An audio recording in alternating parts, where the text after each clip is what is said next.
काली बहन का हैंडसम और गोरी बहन का बदसूरत पति।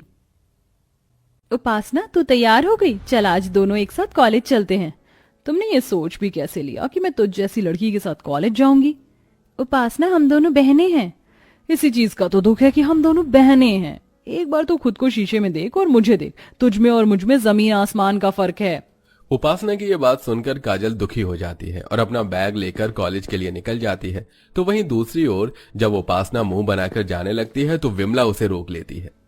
अरे उपासना बेटा, तू बिना खाए कहाँ जा रही? और काजल को क्या हुआ? आज उसने भी खाना नहीं खाया, ऐसे ही चल पड़ी। होना क्या है, हमेशा की तरह साथ में चलने के लिए कह रही थी और जब मैंने उसे उसकी हकीकत दिखा दी तो मुंह बनाकर चली गई।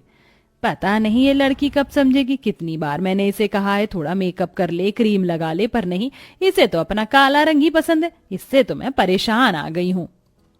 काजल और उपासना दोनों ही विमला की सगी बेटी थी, पर फिर भी विमला अपनी दोनों बेटियों में फर्क करती थी। ऐसे ही कुछ दिन बीत जाते हैं और एक दिन उपासना और काजल कॉलेज से घर आ रही होती हैं। रोड पर पानी भरा होता है, तभी एक बच्चा वहां से गुजरने लगता है, पर सामने से आ रही गाड़ी काजल देख लेती है और उस बच्चे को अपनी ओर खींच लेती है, जिस वजह से पानी के छींटे उपासना के ऊपर आ जाते हैं।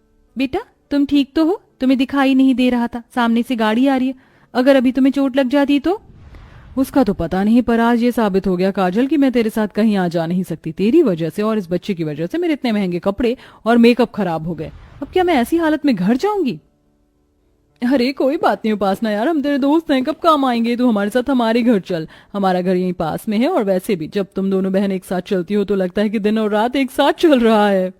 उपासना के सारे दोस्त काजल के काले रंग का मजाक उड़ाते हैं और उपासना चुपचाप सब सुनती है।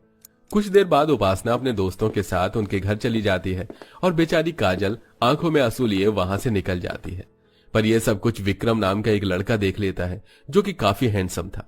वो घर जाकर सारी बात अपनी माँ को बताता है और अपनी माँ से कहता है, माँ, उसका सांवला रंग और गोरा दिल देखकर मेरा दिल उस पर आ गया है।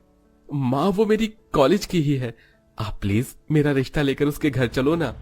अच्छा ठीक है बाबा, ले जाऊंगी उसका रिश्ता, पर पहले तू अपने एग्जाम तो क्लियर कर ले और अपने पापा की कंपनी संभाल ले, क्योंकि कोई भी माँ बाप बेरोजगार के हाथों में अपनी लड़की का हाथ नहीं देते। सही कहा माँ, अब तो मैं काजल को पाने के लिए दुगनी मेहनत करूंगा। विक्रम को काजल इतनी पसंद आती है कि वो हर समय काजल के बारे में सोचता है और कॉलेज में भी बस उसे ही देखता है।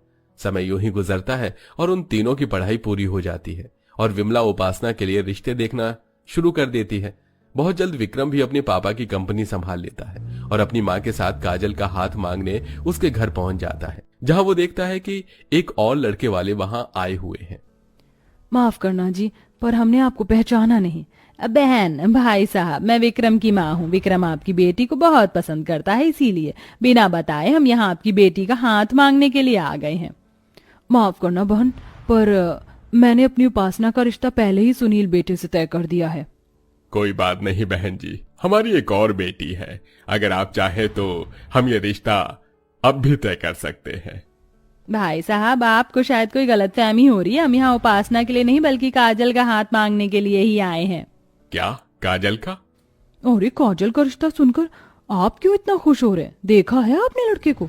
कहाँ लड़का इतना स्मार्ट और कहाँ हमारी काजल? कोई मेल नहीं है इन दोनों का। अगर कल को हमारी बेटी को कोई दुख उठाना पड़ा तो माफ करना बहन, आप चले जाइए, हमें कोई रिश्ता नहीं करना। आंटी जी, मैं आपसे वादा करता हूँ, मैं कभी भी काजल की आंखों में आंसू नहीं आने दूंगा। बस आप इस रिश्ते के लिए हाँ कर दीजिए, फिर एक साथ आपके घर में 2 बारात आएंगी। विक्रम की अच्छाई देखकर सुरेश अपनी दूसरी बेटी का रिश्ता भी पक्का कर देता है और बहुत जल्द एक ही मंडप पर काजल और उपासना की शादी हो जाती है। शादी के बाद काजल की जिंदगी में खुशियां आ जाती हैं, तो वहीं दूसरी ओर उपासना भी गोरा पति पाकर बहुत खुश थी। सुनील जी, आप तो मेरे सपनों के राजकुमार से भी ज्यादा गोरे और सुंदर निकले। मुझे तो लगता था कि मुझसे ज्यादा गोरा शायद कोई हो ही नहीं सकता, पर आपने तो सुंदरता में मुझे भी फेल कर दिया। उपासना, ये लो तुम्हारा नजरिया है, इसलिए मैं तुम्हें सुंदर दिखता हूँ, वरना हर कोई बस मेरा मजाक ही बनाता रहा है। लोगों के ताने और उनके मजाक सुनकर मैंने फैसला किया कि मैं खुद को बदल दूंगा, और मैंने खुद को बदल दिया। लोगों की बातों पर ध्यान मत दो, आप बहुत सुंदर हैं। अच्छा, वैसे आप मुझे हनीमून पर कहाँ ले जा रहे हो? जहां तुम कहो। मैं तो कहता हूं कि हम एक साथ डिसाइड करते हैं कि हम बाहर कहाँ घूमने जाएंगे। पर उससे पहले हम 5 स्टार होटल में चलते हैं एक साथ डिनर करने के लिए। क्या 5 स्टार होटल में? Thank you so much Sunil ji, मेरी जिंदगी में आने के लिए। सुनील जैसा पति पाकर उपासना बहुत खुश थी, पर उसकी ये खुशी ज्यादा देर नहीं टिकती। कुछ देर बाद जब सुनील अपना मेकअप उतारकर अपने असली रूप में उपासना के सामने आता है तो अपने पति का काला रंग और रूप देखकर और बदसूरत चेहरा देखकर उपासना हैरान हो जाती है। तुम्हारी जैसी बीवी पाकर मेरी जिंदगी का मकसद पूरा हो गया। अब मुझे इस मेकअप की जरूरत नहीं है। मैं अपने असली रूप में तुम्हारे साथ रहूंगा। ये आपको क्या हो गया? आप इतने काले बदसूरत कैसे हो गए? आप मेरे साथ कोई मजाक कर रहे हो ना? उपासना, मैं क्यों तुम्हारे साथ मजाक करूंगा? मैंने तुम्हें बताया था ना कि लोग मेरा मजाक बनाते थे क्योंकि मैं काला था और यही मेरा असली रंग है।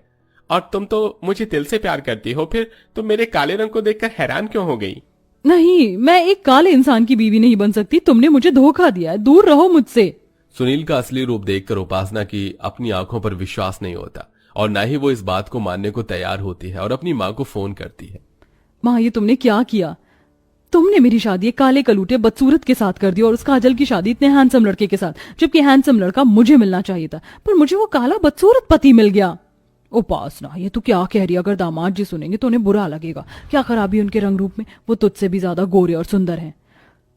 माँ, मुझे भी अब तक यही लगा था जब तक उनका असली चेहरा नहीं देखा था, पर जब मेकअप उतार कर वो मेरे सामने आए तो उनका काला रंग देखकर मेरे होश उड़ गए।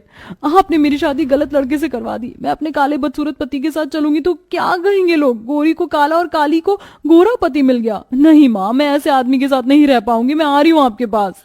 जहां उपासना अपने काले बदसूरत पति से परेशान थी तो वहीं दूसरी ओर काजल की जिंदगी का सारा दुख धीरे धीरे खत्म होने लगता है। काजल, हम सिंगापुर जा रहे हैं घूमने के लिए। क्या? सिंगापुर? नहीं नहीं, मुझे नहीं जाना। अगर मैं आपके साथ चलूंगी तो लोग मेरे साथ साथ आपका भी मजाक बनाएंगे। तो बनाने दो, मुझे फर्क नहीं पड़ता और तुम्हें भी फर्क नहीं पड़ना चाहिए, समझी? तुम अब चलो, पैकिंग कर लो, कल ही निकल रहे हैं हम।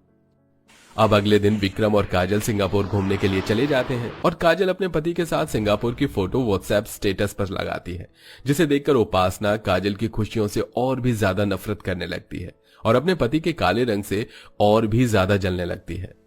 काश कि मेरी शादी विक्रम से होती। मैं इस काले सुनील को डिजर्व नहीं करती और ना ही विक्रम उस काजल को, पर फिर भी लंगूर के हाथ में अंगूर और मुझ जैसी सुंदर सी लड़की को ऐसा बदसूरत पति मिल गया। काजल का स्टेटस देखकर उपासना को बहुत गुस्सा आता है और वो गुस्से में अपना फोन तोड़ देती है। फोन टूटने की आवाज सुनकर सुनील वहां आता है। क्या हुआ उपासना, तुम अभी भी मुझसे नाराज हो? मुझे माफ कर दो, मैंने तुम्हें अपने काले रंग के बारे में नहीं बताया। दूर हो जाओ मेरी नजरों से। मुझे काले लोगों से सख्त नफरत है और अब मैं तुम्हारे साथ इस घर में एक पल नहीं रह सकती। उपासना, तुम ये क्या कह रही हो? माना कि मैं काला हूं, पर मैं तुमसे सच्चा प्यार करता हूं। तुम्हारे लिए मैं सब कुछ कर सकता हूं। तुम सिर्फ एक रंग के लिए मेरे साथ ऐसा नहीं कर सकती। सुनील उपासना को काफी रोकने की कोशिश करता है, पर उपासना नहीं रुकती और अपनी माँ के पास चली जाती है। तो वहीं दूसरी ओर शादी के बाद काजल को सारी खुशियां मिलती हैं, जिसके लिए वो तरसती थी। शादी के बाद काजल एक खुशहाल जिंदगी जीती है और उपासना सारी जिंदगी अपने मायके में रहती है।